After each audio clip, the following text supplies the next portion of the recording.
¿Cómo están todos ustedes? Bienvenidos a otro podcast con el abogado Rodney Newman en Hablando de Inmigración. ¿Cómo le va, abogado? Bien, bien. ¿Y tú cómo estás? Bien, bien. Esperando la Navidad con muchas ansias y bueno, muy alegre. Bueno, van a ver este podcast antes de la Navidad tal vez, pero también durante y después de la Navidad. Entonces, feliz Navidad a todos, felices fiestas. ¿Hay que hacer así o así, Roberto? Exactamente, sí. Ahí, ok. Para que no se mueva la cámara. Pero sí, feliz Navidad para todos los que celebran Navidad. Y también Happy Hanukkah para la gente de la religión judía. Y bueno, felices fiestas y sobre todo próspero año nuevo 2025 desde ya. Tenemos bastante preocupación por la nueva presidencia el retorno de Donald Trump. Y no para de hacer amenazas de deportaciones masivas, de que va a hacer muchos decretos ejecutivos el primer día de la presidencia. Y bueno, vamos a ver qué pasa, pero una vez más, comencemos con esto, Sergio, con algo más positivo. Quiero que de una vez por todas usted haga su caso de inmigración. Si usted tiene un familiar que le pueda pedir, sometamos la petición. Enviemos a inmigración la petición I-130 que se llama. ¿Y qué es un familiar que le puede pedir a usted? ¿Es su cónyuge o su hijo o su padre o madre con papeles, obvio, o su hermano o hermana? Entonces, aunque tome muchos años, aunque no califique para sacar la green card ahora mismo, sometamos la petición para que tenga algo adicional a favor suyo por si acaso hay algún problema. Si usted tenía parol humanitario y es de los países que no tienen TPS, sería Cuba y también Haití. No, Haití tiene TPS. Haití tiene TPS, Venezuela también. Entonces sería solamente Cuba. Si les quitan el TPS a los tres países que tienen de Latinoamérica, Haití, El Salvador, Honduras, Nicaragua tiene TPS. También. Sí, Nicaragua también. Y Venezuela, 5 Sudán. países. Bueno, 5 países latinoamericanos. Si a ellos les quitan el TPS, tienen que aplicar por asilo. Por asilo, hacerlo lo antes posible. Los cubanos, esto es muy, muy interesante, Sergio. No sé si hemos hablado alguna vez, pero los cubanos, ahora que ya no hay parol humanitario, que les quitaron el parol humanitario a todos los que tenían esos 4 países que eran Venezuela, Haití, Nicaragua, Cuba, los cubanos llegaron con parol, porque es un parol humanitario. Ellos califican todos, prácticamente todos, para ajustar su estatus bajo el Cuban Adjustment Act. No sé si la gente sabía esto, pero eso es muy, muy importante para los cubanos. Los que tienen 10 años en este país, hijos americanos, sobre todo menores de 21 años, y se han portado bien, lo cual significa que no tengan delitos serios y que hayan pagado impuestos o que estén dispuestos a pagar impuestos, ellos califican para la cancelación de la deportación. Hagan ya la consulta con la firma Yuma Madej Fasano porque es muy posible que tengan un buen caso incluso, y esto es una protección en contra de una deportación. Si usted está en corte peleando un caso y tiene la defensa de la cancelación de la deportación, es una buena defensa no solamente en la corte, sino es una buena defensa en contra de que le deporten ahora con Donald Trump. Porque no pueden deportarle así nomás, no pueden deportarle mientras tenga, sobre todo si tiene un caso pendiente en la Corte de Inmigración. Y hay cosas más. Si ha sido víctima de algún delito, alguna vez si alguien le agredió a usted en la calle, le asaltaron, le robaron, califica para la visa U. Y también si está aquí, si es menor de edad y está aquí sin sus padres o solamente con su padre, solamente con su madre, usted califica tal vez para el Special Immigrant Juvenile Status. Entonces sí, es la hora de moverse, es la hora de no quedarse en casa, de no quedarse quieto, sino más bien al contrario, de hacer un caso de inmigración con nosotros lo antes posible.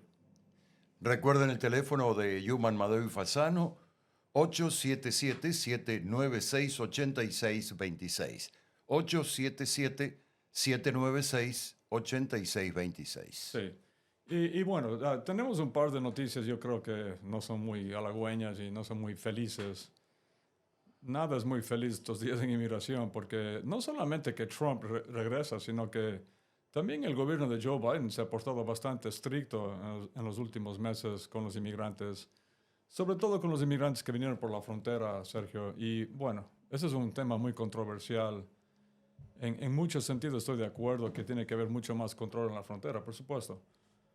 Pero también el asilo lo han limitado muchísimo el mismo gobierno de Biden, no solamente el de Trump. Entonces creo que comenzamos por ahí, ¿no? Con esa noticia. Sí, una Ok. noticia que es muy fresquita, ha salido precisamente el día de hoy o en la tarde de ayer. Ya. Una recién aprobada norma le dará más autoridad a oficiales migratorios para negar solicitudes de asilo a personas que los oficiales consideren inelegibles para esa protección, catalogándolos como un riesgo para el país. La regla publicada por el Departamento de Seguridad Nacional permitirá a los oficiales negar incluso una entrevista de miedo creíble y permitirle al aplicante defenderse. O sea, ya no puede acceder a una entrevista de miedo creíble a partir de enero 17 y tampoco poder defenderse. La regla tiene como objetivo mejorar la flexibilidad operativa y ayudar al DHS a expulsar más rápidamente a ciertos no ciudadanos a quienes se les prohíbe el asilo y la suspensión legal de la expulsión, indicó la agencia. Repito, la regla entra en vigor el 17 de enero del 2025, 3 días antes de la asunción del próximo presidente. Hasta el momento, los solicitantes de asilo tenían una entrevista y al final de ella se decidía si la persona calificaba o no basado en su historial o se le enviaba el caso a un juez de inmigración. La nueva norma va a causar controversias porque muchas veces la evidencia utilizada para negar una solicitud viene de los países en conflicto o cuyos sistemas son controlados por regímenes totalitarios. Y si es manipulada o alterada, el inmigrante pierde todo derecho, no tendría la oportunidad de demostrarlo y simplemente se le cierra la puerta como una respuesta. Si durante una entrevista de inmigración el oficial le pide firmar una declaración jurada, recomiendan, atención, recomiendan que le pregunte al agente o al oficial si la firma es obligatoria o es opcional y que en general evite colocar su firma en cualquier formulario que no haya leído. Es realmente muy controversial. No hay muchas opciones para el inmigrante, salvo esperar que se flexibilicen las medidas migratorias o buscar otros países con un sistema migratorio más accesible y amigable. ¿Cómo cuál? Wow. No sé por dónde comenzar, pero políticamente hablando, Sergio, ¿qué te parece esto? Porque 17 de enero es el gobierno de Joe Biden. Los que están haciendo este reglamento es el gobierno de Joe Biden y el jefe del DHS es Alejandro Mayorkas. Mayorkas está haciendo esto 3 días antes de irse. ¿Le estará dejando en bandeja de plata algo a Donald Trump? Y si es así, ¿por qué? I don't know. ¿Puedo opinar? Sí, por supuesto. No puedes opinar. Por supuesto. Para mí es una especie de trabajo sucio previo y dejarle el camino allanado para lo que ellos vienen o quieren hacer. ¿Pero por qué? ¿Por qué el Partido Demócrata quiere dejarle allanado el camino a Donald Trump? Porque usted se recordará que al otro día o a los 2 días que ganó la presidencia Donald Trump, visitó la Casa Blanca y estuvo 3 horas reunido con Biden. 3 horas. ¿Eso Para significa mí, que son mejores amigos ahora? No se trata de eso. Para mí son devoluciones políticas. Devoluciones políticas. ¿Qué favor le hizo político a Donald Trump a Joe Biden? Aparte de criticarlo y atacarlo, decirle que era viejo, anciano, que mentalmente ya no podía. Yo nunca vi ningún favor político. Bueno, yo no le encuentro otra respuesta. No le encuentro otra respuesta. Yo tampoco. Rarísimo. Tal vez para que la gente se acuerde que el gobierno de Joe Biden no era totalmente fronteras abiertas y que es verdad que desde mayo, una vez más, del 2024, la frontera ha estado prácticamente cerrada y los casos de asilo han sido severamente limitados. De hecho, hablamos de esto creo que la vez pasada, en el podcast pasado, pero el tercer país seguro fue traído de vuelta por Biden ahora en mayo del 2024. Ese fue un reglamento muy, muy controversial de Donald Trump en el 2019 o 20, en el cual decían que una persona que viene a Estados Unidos por la frontera con México tiene que haber pedido asilo primero en otro país, o sea, en México o en Guatemala, Honduras. ¿Quién va a pedir asilo en Honduras o en Guatemala o en México? Pero eso ha sido traído de vuelta y está en efecto. Bueno, con esta nueva regla se acabó la petición de asilo. Sí, Directamente. pero tal vez es porque, tal vez va más allá, Sergio. Tal vez es porque saben que esto va a causar demandas right away. Automáticamente van a haber demandas de ACLU, de ACLU, el American Civil Liberties Union. Van a demandar al gobierno de, en este caso, Donald Trump. A menos que Donald Trump haga un reglamento diciendo que ese decreto no procede, ¿quién sabe? ¿Quién sabe? Él ha dicho, por ejemplo, que el Obamacare no sirve, que el Obamacare es inútil y que él va a hacer otro programa de seguros de salud para la gente de Estados Unidos, pero nunca ha dicho qué es, cuál es su plan. Pero volviendo al Solamente tema quiere atacar migratorio, lo del gobierno anterior. volviendo al tema migratorio y a esta medida, como le dije, se cerró la posibilidad de pedir asilo. Y para mí no tiene otra explicación que la política es así. Yeah.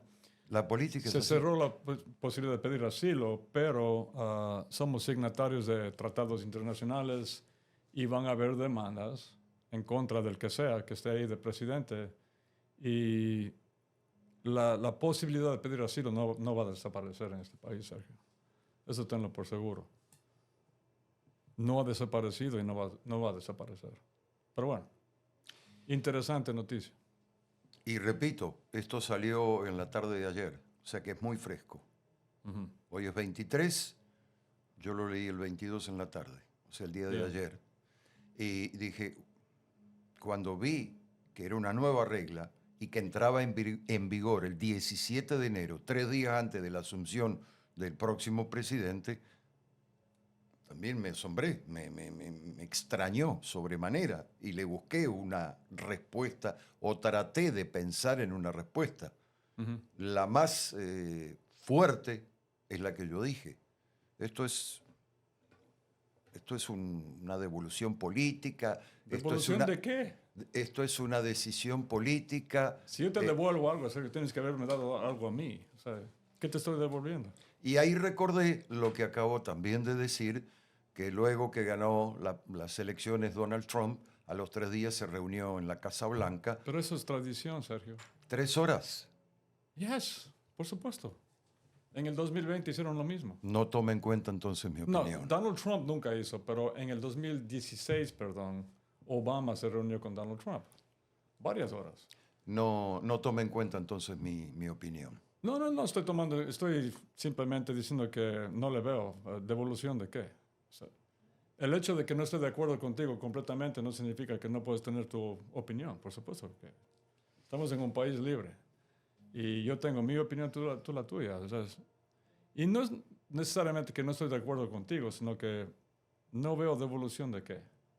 ¿De qué? Bueno, Ellos quítele la palabra nunca devolución. Es una decisión política de los demócratas bueno, y del todas presidente son, actual. Todas son Punto. políticas, por supuesto. Hemos dicho siempre que la inmigración y la política están no solamente estrechamente vinculadas, sino que inseparablemente vinculadas. O sea, no puedes hablar de la una sin la otra. Por supuesto. Por supuesto. Ok. Mira, antes de terminar con el asilo, mucha gente no se da cuenta, pero desde mayo de este año, una vez más, toda la gente que vino por la frontera desde mayo 2023 hasta mayo 2025 no califica para el asilo. A menos que hayan pedido asilo en otro país, lo cual nadie lo hace. O a menos que que puedan convencer en la frontera que tienen un caso extremadamente Fuerte. fuerte, ya. O sea, que hayan matado a toda la familia y que puedan probarlo y todo eso.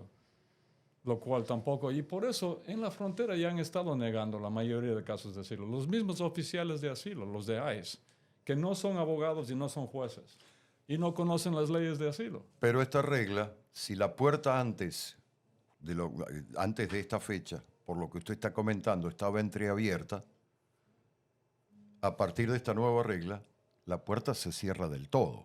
Ya, y me imagino que Donald Trump no le importa eso. Tal vez le diga muchas gracias a Joe Biden. No sabemos por qué, pero ¿por qué le hizo el favor? ¿Qué tal si fue en esa reunión que le dijo, por favor, toma tal medida? Anything's possible. Y el presidente actual le dijo, ok, voy a hacerlo. Todo es posible. Altamente improbable, pero Hoy leí que indultó a 36 de 40 convictos. sí. No, convictos con la pena de muerte, Por eso. que estaban en death row, ya. O sea, casi los 40. Sí. Y leí por ahí, Sergio, que perdonó a casi 1,000 personas en total. 1058, creo. Si no leí mal. Más de 1,000, wow. Entonces, todavía está en sus plenos poderes porque es el comandante en jefe Yeah. de la Unión Americana y puede seguir sorprendiéndonos con nuevas reglas, con nuevas medidas. Él había dicho que no iba a intrometerse con la justicia en el caso del hijo, que nunca lo iba a indultar y terminó indultándolo. Sergio, Entonces, te pregunto una cosa. no. Yo estoy dando ejemplos muy concretos Pero de cosas que se están Sí, haciendo. las noticias, es interesante que hacen comentarios así, pero ¿qué tal si fuera el hijo de esa persona, del periodista que dice eso? Si el hijo estuviera haciendo frente a prisión, a varios años de prisión, y tú tienes el poder de perdonarlo, a tu propio hijo, ¿lo harías? Yo creo que yo sí. Lo Sí, haría. pero yo no hubiese dicho previamente no lo voy a indultar. Me hubiese callado la boca. Él quería hacer un favor, que no hay favoritismo político en las familias y todo eso. Entonces, Pero- ¿por qué no puede ser esta nueva regla de asilo Porque estamos hablando de política un ahora. favor político? Una vez que vio que Donald Trump está hablando de que los que están presos ahora del 6 de enero son rehenes políticos, cuando murieron personas, se tomaron el Capitolio a la fuerza y hubieron muertos. Pero ellos no son, no son prisioneros, no son criminales, son rehenes políticos. Donald Trump dijo eso. Entonces él está viendo, no estoy defendiendo a Joe Biden, pero sí, se contradijo. Dijo primero que no lo haría y después Lo hizo. Exacto. Y está bien, está bien. Bueno, hay otra noticia, pero no la vamos a leer, no vamos a gastar nuestro tiempo leyéndolo, porque hay una serie de datos exagerados, datos erróneos, cifras Oh, really? que no lo son. Simplemente voy a decir que Hagamos un resumen. en la semana, el zar de la frontera que nombró el presidente electo, Tom Homan. Tom Homan, tuvo una entrevista con la cadena CNN y dijo que los agentes de ICE van a estar en las calles desde el día 1. O sea, desde el primer día de la presidencia de Donald Trump. Habla, por ejemplo, de que hay 10 millones de inmigrantes que son su objetivo primordial. Habla que Donald Trump le ha dado plenos poderes para hacer y deshacer en cuanto a inmigración se refiere. Se refirió también y culpó o acusó a Joe Biden de reducir la deportación de extranjeros criminales. Dijo que con Biden o con la administración Biden, los extranjeros, la deportación o detención y deportación de criminales, de inmigrantes, disminuyó un 74%. Adelantó que va a deportar incluso hasta niños estadounidenses, que eso ya aquí lo hemos dicho, el abogado lo ha dicho, que no puede, etcétera, etcétera, etcétera. Y dijo que también ya estaba trabajando avanzadamente en la logística de un plan de deportaciones masivos donde van a emplear a la Guardia Nacional aduciendo que hay una emergencia nacional. Yeah. Mira, hablemos de los criminales primero, los inmigrantes criminales. Una vez más, no voy a defender a Joe Biden o al gobierno de Biden o a estar de acuerdo con Tom Homan o lo que sea. Pero tú sabes que en política siempre manipulan los datos y los números, ¿no? ¿Qué tal este argumento? Sí, han bajado las deportaciones de criminales. ¿Por qué? Porque los criminales están en cárcel, están en la prisión de Estados Unidos, en las prisiones de Estados Unidos. Mira, si una persona comete una felonía grave en este país, si mata a alguien, si viola a una mujer o roba un banco o lo agarran, es narcotraficante a este país trayendo drogas, cocaína y todo eso. Esa persona no la deportan enseguida. Esa persona tiene primero su caso criminal, su proceso criminal, su juicio y todo. Y cuando pierde, porque siempre pierden, por supuesto, y está bien, el juez les da una sentencia y tienen que cumplir la sentencia en Estados Unidos. Entonces, si le dan 25 años a una persona porque mató a alguien, esa persona no va a ser deportada mañana, va a cumplir su sentencia primero. Y cuando sale, entre comillas, algo así, ¿no, Roberto? Ya. Cuando sale, no sale para nada, porque ahí sí le deportan.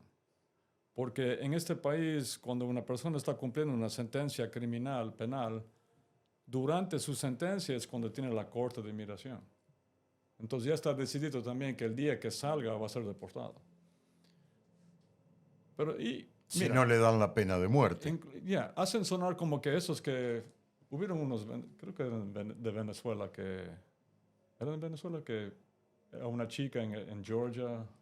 Un venezolano abusó mataron. de una chica en un campus de una universidad. No quiero equivocarme de país. La violó y para que, bueno, no hablara o no lo delatara, la asesinó. Mira, ese tipo, ese maldito, se merece cárcel por vamos 25 años o de por vida. Vamos a un tema reciente. Ayer, aquí en Nueva York, en Brooklyn, a las 5:30, no estoy seguro si fue 5:30 de la mañana bueno, ayer. Un guatemalteco que llegó en el 2018 sube un vagón, había una mujer que estaba dormida, aparentemente parece que estaba alcoholizada porque alrededor de ella estaba sentada dentro de un vagón y alrededor de ella la policía encontró varias botellas de alcohol.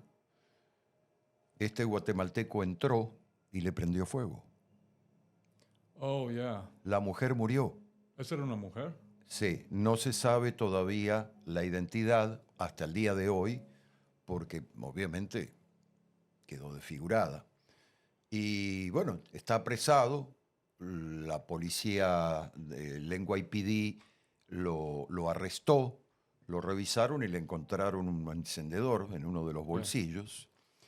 Llegó en el 2018 y aparentemente estaba viviendo en uno de los albergues de la ciudad.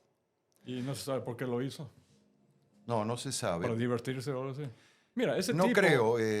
Puede estar mal de la cabeza, puede haber estado borracho, alcoholizado. Pero vamos al punto, Sergio. Ese tipo va a ser sentenciado por mínimo 25 años, me imagino. Porque eso es murder. Mató a esta mujer. ¿Te imaginas el dolor y el sufrimiento antes de morir? Entonces, esa persona no va a ser deportada right away. Va a ser deportada algún día después de cumplir su sentencia aquí en Estados Unidos. Lo cual es correcto. No hay pena de muerte en el estado de Nueva York. Yo creo que sí la trajeron de vuelta a Pataki cuando era gobernador. Uh-huh. No sé si otra vez está... Fuera. Pero no han matado, o sea, no han ejecutado No han ejecutado a nadie. Sí, Yeah. El claro ejemplo creo que en los Estados Unidos lo da siempre Texas. Oh, yeah. En todo lo que se trata de esas cosas es Texas siempre.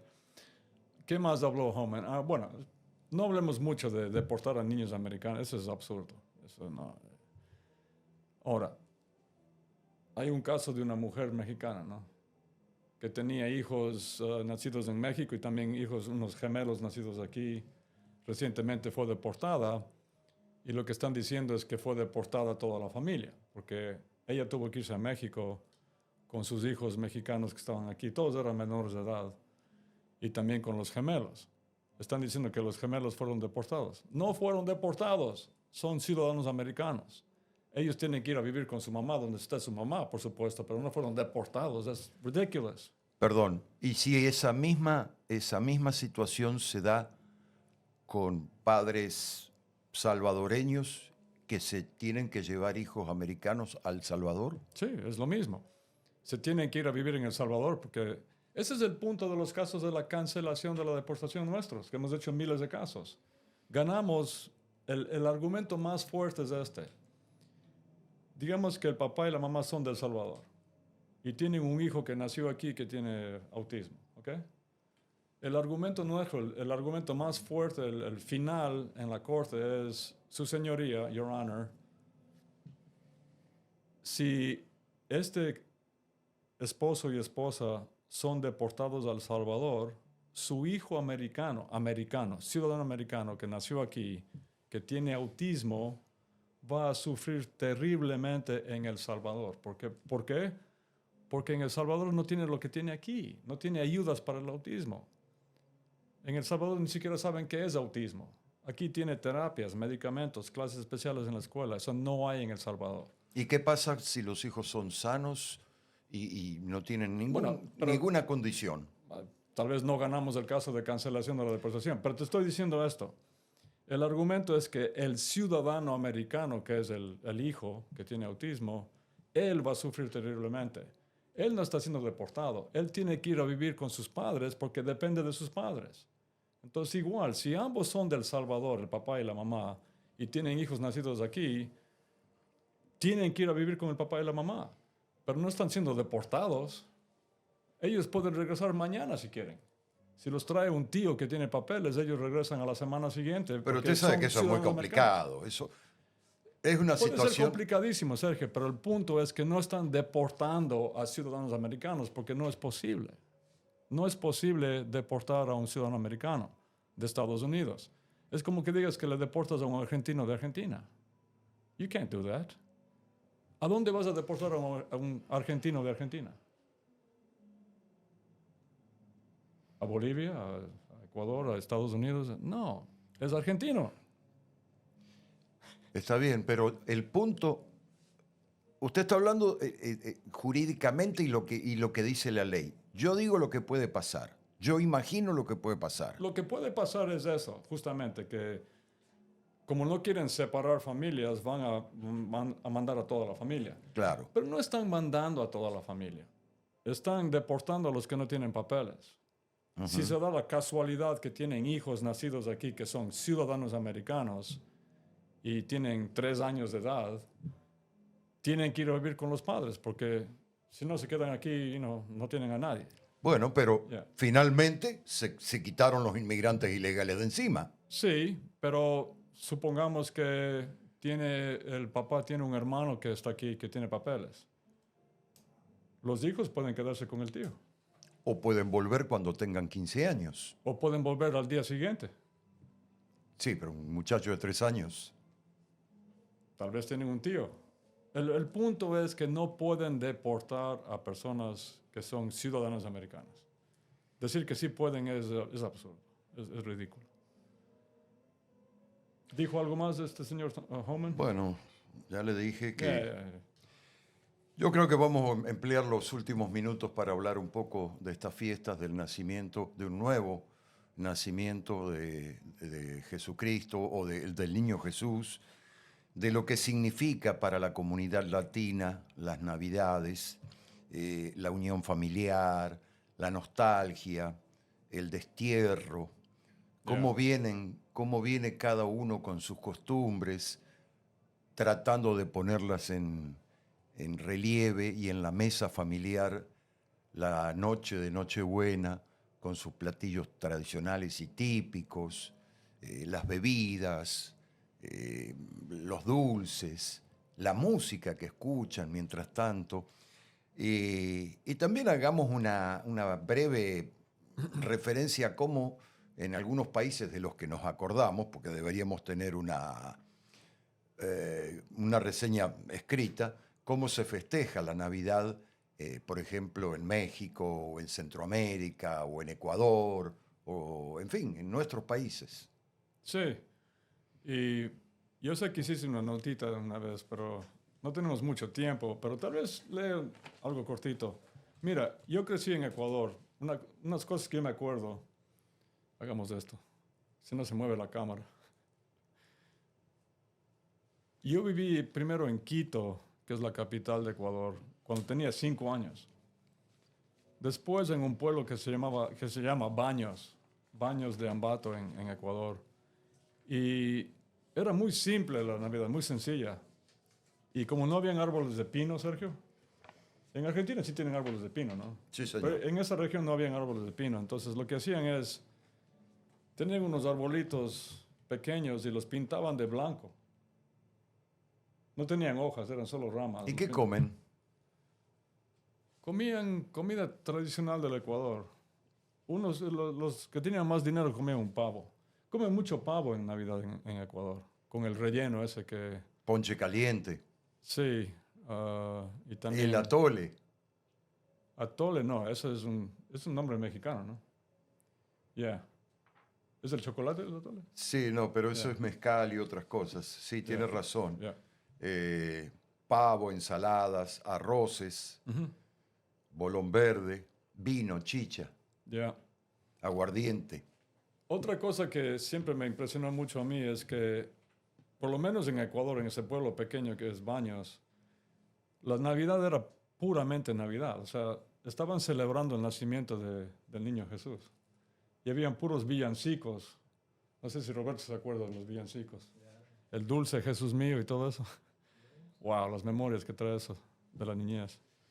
Bueno, Y aquí es mucho más, en Estados Unidos es mucho más comercial la Navidad, hay tantas canciones, el 95% de las canciones navideñas no tienen nada que ver con la idea pura de la Navidad, pero también es muy, muy lindo aquí, es una época muy, muy bella de familia, como tú dijiste.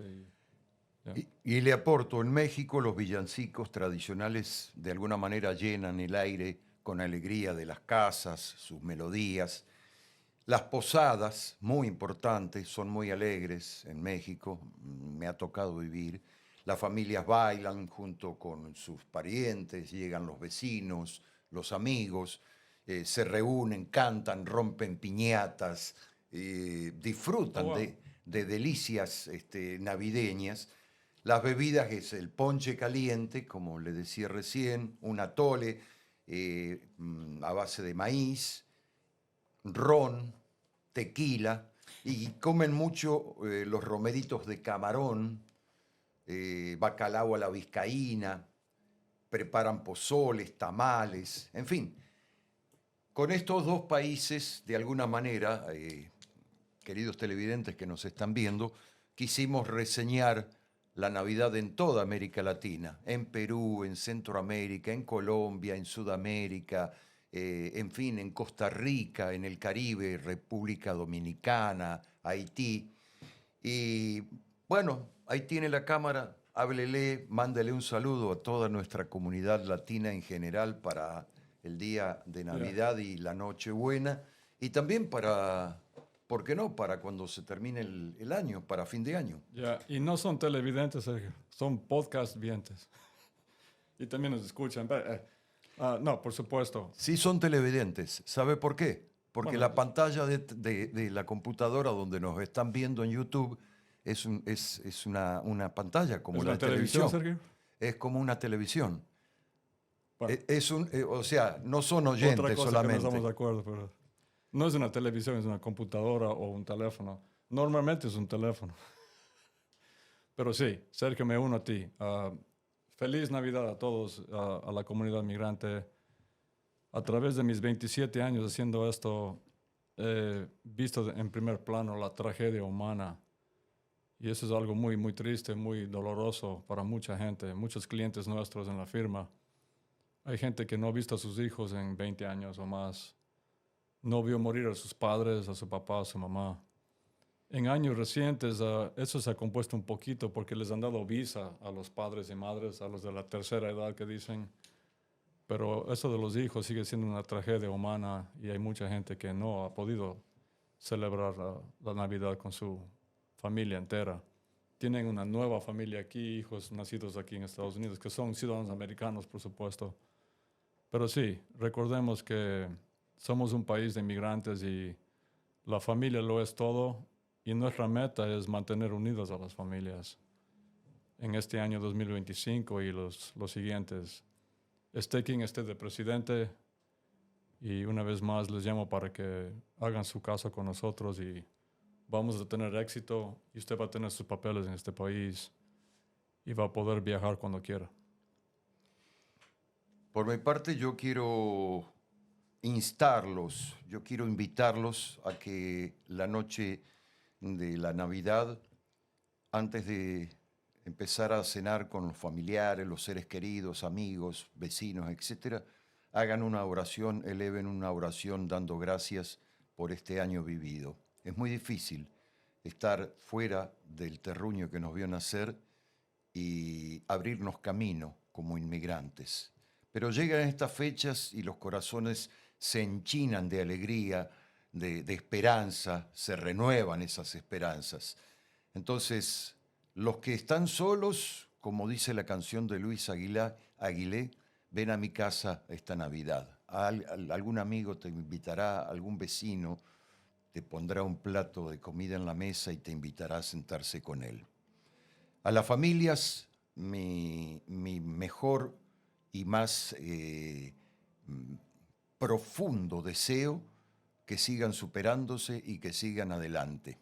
Y como dijo el Santo Padre, el Papa Francisco, en diciembre del 2015, cuando estuvimos en Roma, que Dios y el niño Jesús entren en sus corazones. Feliz Navidad para todos y un próspero año. Amén.